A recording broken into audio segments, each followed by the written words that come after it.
Всем привет! С вами снова Лена, и вы на канале магазина kugasamokat.ru, который является официальным дилером средств индивидуальной мобильности, то есть электросамокатов Kuga на территории России.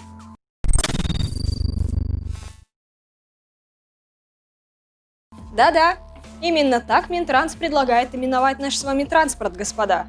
Новость эта, конечно, уже не самая свежая, но тем не менее кто-то мог ее упустить из-за шумихи вокруг парада, коронавируса, Конституции и так далее.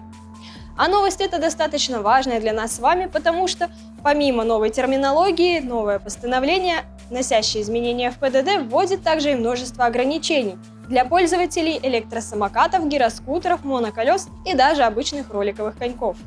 Предлагают ограничить нам скорость движения по тротуарам до 20 км в час, а выезжать на проезжую часть теперь разрешат только при отсутствии тротуаров и велодорожек и только с 14 лет. Подробнее прочитать о новых изменениях в ПДД вы сможете в нашей группе ВКонтакте, чтобы в видео мы смогли уделить больше внимания нашему главному герою сегодня, а именно Kuga M5.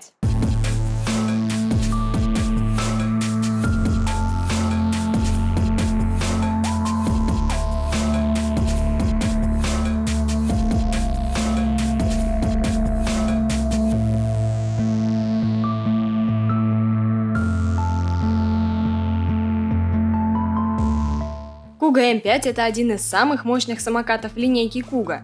И это относится даже не столько к мощности мотора, сколько в целом конструкции самоката. Он выглядит очень брутально и громоздко, но при этом я прозвала его большим папочкой, потому что он очень много позаимствовал у М2, только стал больше и мощнее. У М5 монопривод, заднее ведущее колесо с мотором 1000 Вт, который, по словам производителя, разгонит вас до 55 км в час. Аккумулятор – это одно из его достоинств. Он является одним из самых больших среди всех самокатов Kuga. Его емкость 21 ампер-час с напряжением 48 вольт. Опять-таки, со слов производителя, он может проехать до 50 км на одном заряде. Мы обязательно проверим эти данные и расскажем результат чуть позже в этом видео. Но все же нужно учитывать, что на скорость и дальность пробега влияет очень много факторов. Кроме веса райдера влияет также погода, рельеф местности, качество дорожного покрытия и покрышки. А в стоковой версии на M5 сразу установлены внедорожные покрышки с грубым протектором. И без того немаленькие 11-дюймовые камерные колеса они визуально делают еще больше. Ширина покрышек тоже немаленькая, 8,5 см. Так что если самокат нужен вам больше для города, то лучше сразу озаботиться приобретением шоссейной резины. От брызг с колес защищают достаточно широкие и длинные крылья. А над задним колесом также установлена массивная металлическая опора, куда при желании можно закрепить багажник или корзинку. Мой вес 56 кг, и она выдерживает меня с легкостью. Но все же детей тут возить не рекомендую. Тем более, что в инструкции запрещено использовать самокат вдвоем. Это правило, скорее всего, также добавят и в новые ПДД. Амортизация с виду кажется весьма солидной, но на самом деле пружины это довольно бюджетно и одно из самого простого, что можно придумать. Тем не менее, спереди на M5 установлено аж 4 пружинных амортизатора и еще 2 амортизатора сзади. Блестящие, серебристые, новенькие, они выглядят очень симпатично и привлекают внимание. Было бы на самом деле неплохо, если бы они хотя бы были в закрытых колпаках, как на М4. А так на них неизбежно будет лететь вся грязь и однозначно со временем появится куча посторонних звуков.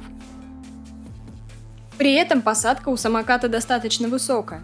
В передней части самоката расстояние от земли до батарейного отсека составляет 15 см. А сзади повторяется такая же история, как и на М2.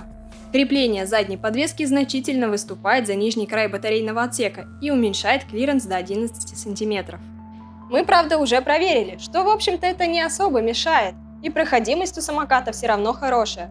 Чтобы убедиться в этом, смотрите ролик до конца. Тормозная система тут стандартная для самокатов такого типа. 2 дисковых тормоза с механическим приводом, задний тормоз на левой стороне и передний на правой. Но так как с правой стороны также находится бортовой компьютер с курком газа под указательный палец, то тормозить правой рукой будет не очень удобно. В экстренной ситуации это может сильно помешать быстро отреагировать. Также на M5 присутствует рекуперация. Бортовой компьютер на моделях 2020 года теперь тоже стандартный для самокатов Kuga. Маркировка на корпусе отличается от того, что стоит на M2, но по настройкам он его в точности повторяет. Для правильного отображения скорости и дальности пробега важно сразу выставить диаметр колеса и количество магнитов. Также можно включить круиз-контроль, ограничить максимальную мощность мотора и установить старт мотора с места или после отталкивания. Включается самокат с ключа, который вставляется в замок с вольтметром.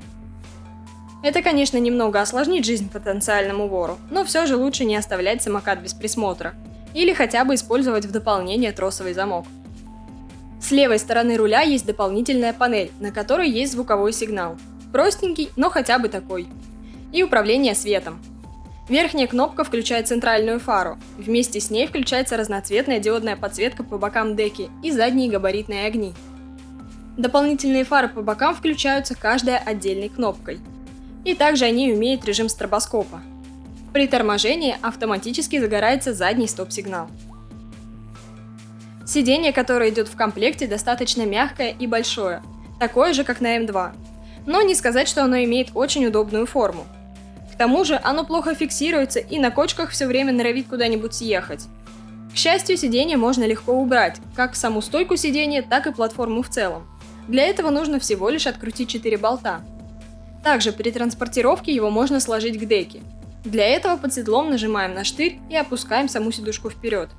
Отворачиваем сиденье в сторону, чтобы оно меньше пачкалось о деку. И нажимая на небольшой штырек, опускаем саму стойку. Принцип механизма складывания руля ему также достался от М2. В целом этот механизм показал себя достаточно надежно, но со временем все равно потребует подтягивания болтов. Также в месте крепления гуся и рулевой рейки установлена дополнительная усиливающая конструкция. А сложить рулевую стойку по-прежнему проще простого. Нужно отогнуть крючок, нажать на фиксатор с левой стороны гуся и опустить стойку к деке. Она должна зафиксироваться в сложенном положении, для того, чтобы самокат было удобно поднять и перенести. Для того, чтобы разложить самокат, нужно также сначала нажать на фиксатор, поднять руль до щелчка и вернуть на место крючок. Для большей компактности у самоката можно сложить ручки руля, и сама рулевая стойка также регулируется по высоте. Ее минимальная высота от деки составляет 73 см, а максимальная 98 см. В таком положении максимальная высота самоката от пола составляет 125 см. Ширина рукояток руля 58 см. Длина самоката в целом 120 см. Длина рабочей поверхности деки с установленным сиденьем 42 см. Без сиденья 51 см. Ширина в более широкой передней части 22 см.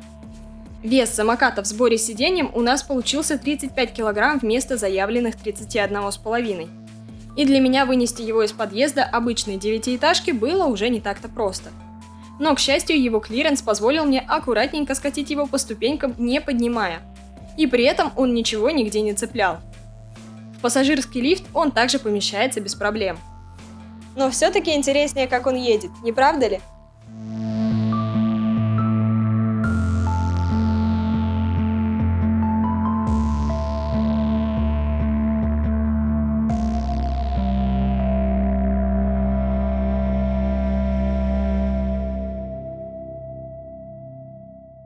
Трогается с места самокат довольно-таки плавно, без резких рывков.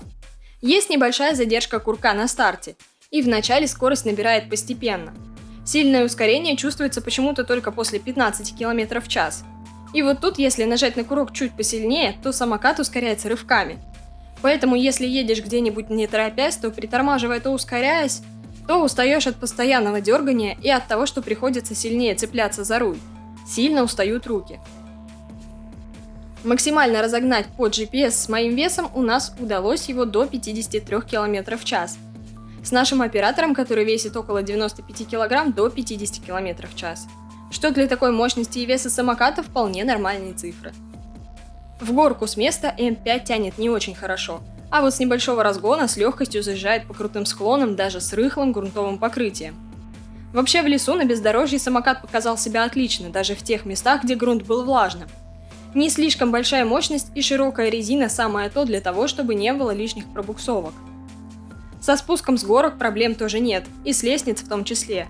И клиренс и геометрия самоката позволяют спускаться с лесенок, не сходя с самоката, а большие колеса еще и отлично пружинят. Тормоза из коробки были настроены не очень хорошо. При полном зажатии ручки колодки сжимались недостаточно плотно, Но после не очень сложных манипуляций все стало отлично и можно было тормозить задним тормозом, не отпуская полностью рукоятку руля. Быстро перехватиться и нажать на передний тормоз, как я и говорила, мешает бортовой компьютер. Но я им и не тормозила. Для обычных, неэкстренных ситуаций вполне хватает только одного тормоза. Еще одним маленьким неудобством для меня был звуковой сигнал и его расположение. При резком возникновении пешехода на твоем пути приходится выбирать, дотянуться до тормоза или до гудка. Дотянуться и туда длина моих пальцев не позволяла. Кстати, рекуперативный тормоз также чувствовался, и он был достаточно мягким и без резких рывков. Подвеска также показала себя вполне ожидаемо.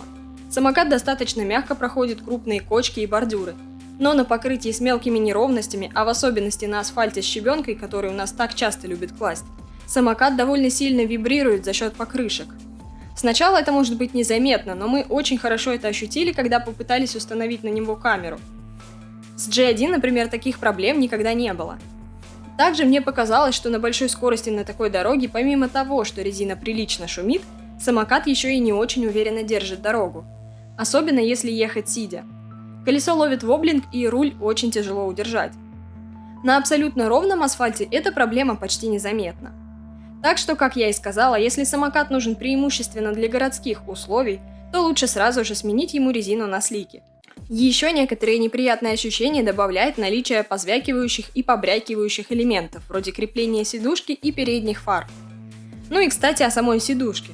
Помимо не самой удобной формы, мне не понравилось, что на неровностях на ней как-то пружинит и сидишь неуверенно, с ощущением, что сейчас куда-то провалишься.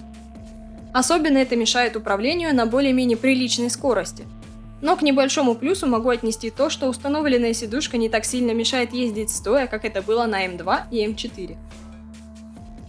Да и в целом, среди прочих самокатов Kuga, у М5, пожалуй, самая удобная посадка из всех и больше всего места для ног спереди.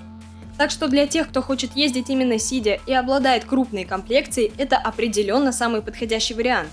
Тем более, что с увеличением нагрузки относительно моей подвеска станет еще мягче. Как бы мы ни старались, выкатать батарею полностью за один день у нас не получилось. Так как мы постоянно останавливаемся, чтобы поменять ракурсы и поправить камеру, то поездка занимает у нас много времени. Но думаю, одна ночь в квартире в теплую погоду особо не повлияла на результат. Однако, я думала, что с моим весом он при такой емкости аккумулятора будет немного больше. Итоговая цифра на бортовом компьютере за 2 дня – 53 километра. Самокат еще немного едет, но вольтаж под нагрузкой опускается до 39. Да, конечно, я прилично на нем гнала, не жалея его ни на ровной дороге, ни в горке. А что район Чертаново, что Яснево ими изобилует. Но нужно еще учитывать, что реальный пробег по GPS будет километров на 4-5 меньше. К сожалению, из-за того, что снимали в 2 дня, у меня в телефоне он почему-то не сохранился. Итого, М5 для меня это как БТР среди самокатов. Большой, тяжелый, с мощной рамой, но при этом все равно достаточно быстрый. Это определенно один из лучших вариантов для езды сидя и для людей с большим весом. Под большой нагрузкой и подвеска должна показать себя более мягко, и езда должна стать более плавной. А благодаря большим колесам это также отличный вариант для загородного дома, для езды по лесам, полям и грязюке. При этом у него довольно простая конструкция, он должен быть надежным и должен легко и дешево обслуживаться. Насколько мне известно, М5 наряду с М4 Pro также часто называют народным самокатом. Если у вас другое мнение, обязательно пишите его в комментариях. Также пишите, с какой моделью больше всего вы бы хотели увидеть сравнение М5. И не забывайте ставить лайки, если вам понравился наш обзор. А я на этом прощаюсь. С вами, как всегда, была Лена и магазин Kuga Самокат. До скорых встреч!